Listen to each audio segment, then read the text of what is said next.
All right, let's talk about something we all just get. Saving money, right? I mean, it's smart. It's what responsible people do. It's pretty much the foundation of personal finance. But what if I told you there are times when saving money is actually a really bad idea? I mean, it's practically an instinct, isn't it? When things start to look a little shaky, the economy's wobbly, the future feels uncertain, what's the first thing we do? We cut back. We spend less. We try to build up that rainy day fund. It just feels like the right, responsible move for you and your family. A total no-brainer. Okay, but here's where it gets really weird. What if this smart choice for you becomes a disastrous choice for everyone? What happens when millions and millions of us all make that same perfectly logical decision, all at the exact same time? Well, that's the big puzzle we're going to unpack. So let's get right into it.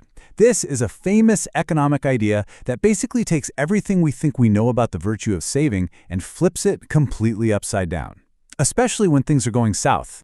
And here it is, the big one, the paradox of thrift.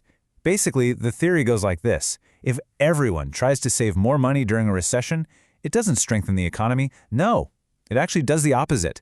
It can kick off this nasty downward spiral that makes everybody poorer. And get this, might even lead to less savings overall. Yeah, I know, it sounds completely backward. This idea really gets to the heart of it. It was famously pointed out by the economist John Maynard Keynes way back during the Great Depression.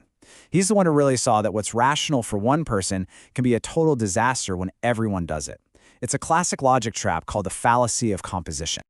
Okay, here's a super simple way to think about it. Imagine you're at a concert.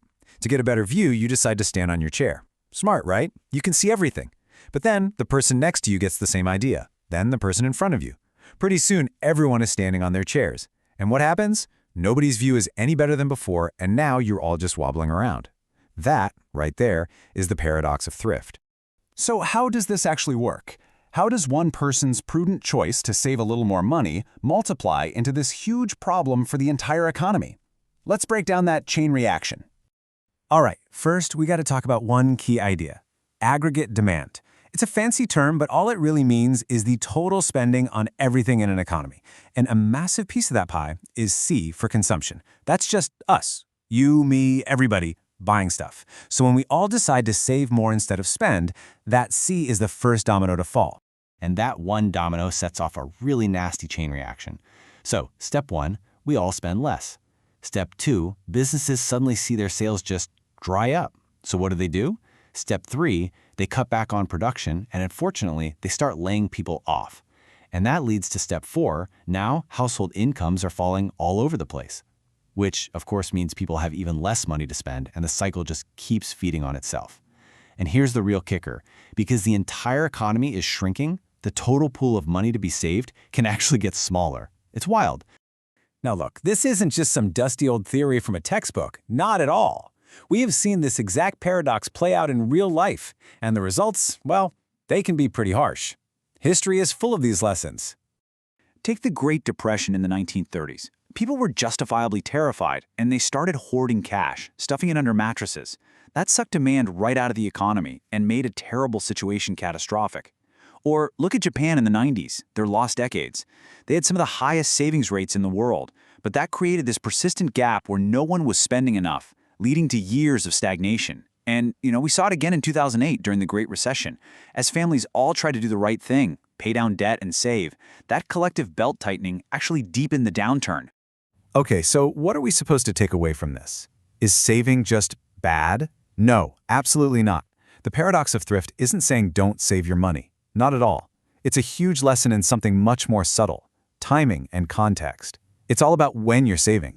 It really is a tale of two economies. During a recession, when everyone saves at once, it just kills demand and digs the hole deeper.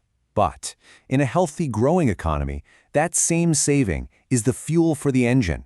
It's what provides the money for businesses to invest in new equipment, to innovate, to expand, and to create jobs. It's absolutely crucial for long-term growth. So you see, it's not that saving is bad, it's doing the right thing at exactly the wrong time that creates the paradox.